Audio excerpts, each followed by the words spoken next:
Most traders are at halt today as we patiently wait for the CPI report. Will it be bullish or bearish? The bears are targeting 19k, and if we do get a good print, we might see Bitcoin soar up to $25,000. Guys, if you're new to the channel, I'm doing a $1,000 giveaway. So what you've got to do is check down below in the comments and description box for $1,000. It's going to be 5 winners of $200 each. Just simply follow these very simple social inputs, and also get yourself down below into the Discord channel where you can learn a lot about crypto during this crypto winter.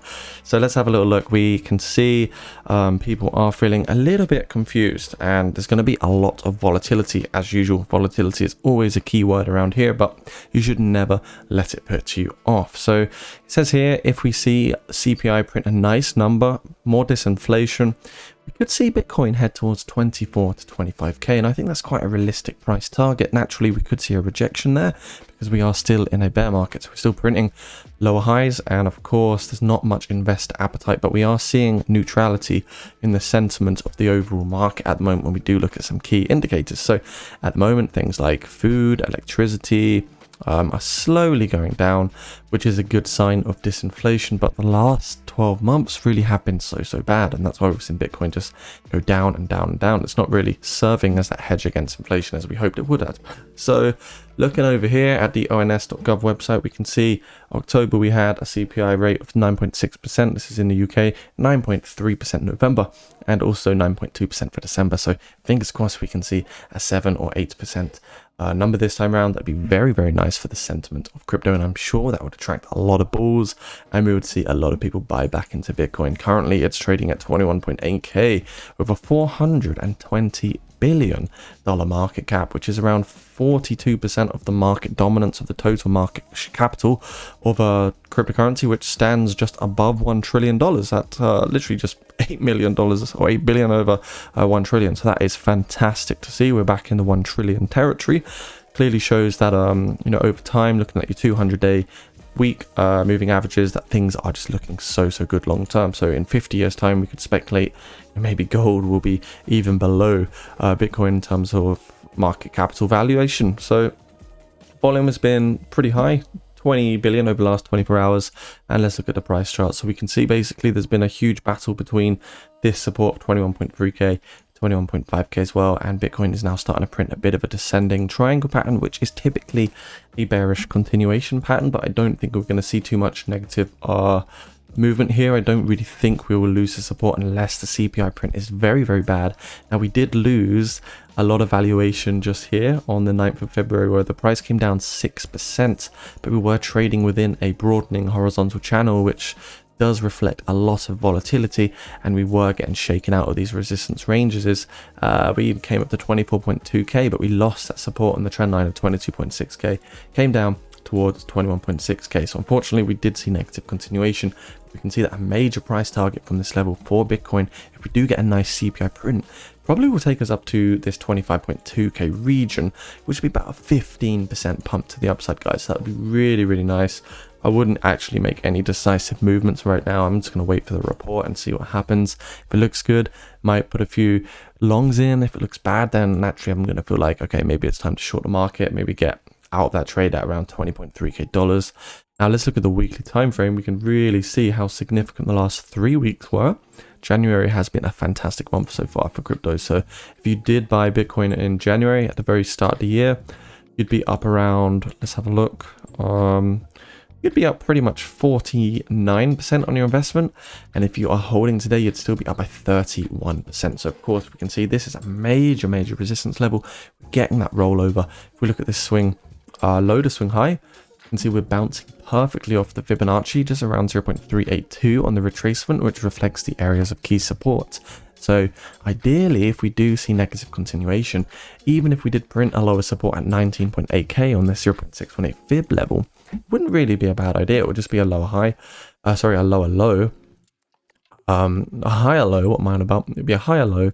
It wouldn't be that bearish in my honest opinion. I think we can see a lot of craziness happen for crypto over the next few weeks and months.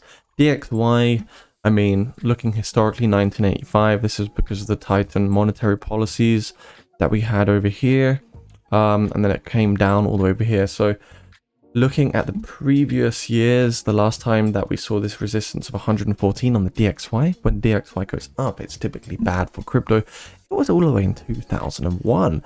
So now we're starting to see us slip away from that key bearish level of 114, and now we're sort of just chilling at 102.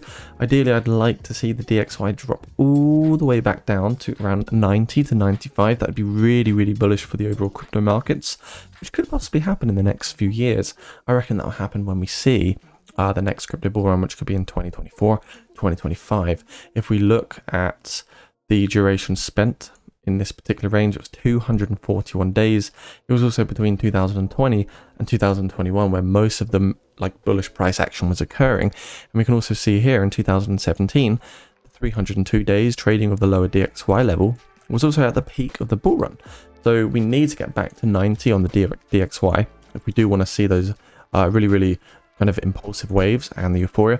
And if we look at the duration between those two levels, it was around 821 days, which is typically the duration of a bear market, which will take us to around 2025. So I do speculate we won't be back down to 90 on the DXY until around sort of mid 2024 or 2025, when we could see the next bull run following Bitcoin halving, which would be very, very bullish. Stocks, S&P 500, I mean, print in lower highs, print in higher lows simultaneously. Stocks are just a bit slow at the moment, not really a lot is happening. But of course, if we're looking from January 2022 over here, well, I mean, look at this. Major loss in valuation, 13%. Sometimes we just got to look at legacy tokens to see what's really going on in the markets. We did see a total drop of 27% of valuation around October 2022. So 2022 was just a terrible year for most commodities, you know, moving into the mass inflation, the recessions, Bitcoin down, you know, interest up. We're seeing S&P 500 down, DXY. Hopefully we'll keep going down, but right now it's hard to say. NASDAQ going down, commodities, precious metals, all going down. So you can't really just point your finger at one sector. It's all happening at the same time. Crypto bubbles today, a few pumpers on the altcoins market. We've got GMX, BGB, AJAX also up, artificial intelligence, and we can see Bitcoin is just hovering at 21.8k and Ethereum is chilling at 1.5k. So this week will be very important. Let's see what happens following the CPI print. Fingers crossed it will be very, very bullish and we should see some positive continuation to the upside. Fear and greed index today is sitting at 50 right now, which in my opinion isn't bad. I don't think we're going to see extreme greed for a long time, and this could be a bull trap, but let's just enjoy it whilst it's lasting. And if you're new to the channel, remember guys, get yourself into the Discord. We've got loads of people trading at the moment on future leverage trades, also sharing charts, insights and analysis, and a lot of people are making some good money just simply going short and long, following our signals and calls. And loads of people in here are really experienced. I mean, this guy here, James, is one of the top 250 traders on Bybit, so it's definitely a good place to learn. The link is down below, and I've also got some pre-sale links plugged for you down below as well. And remember, nothing I say is financial advice. So see you soon guys, take care and bye for now.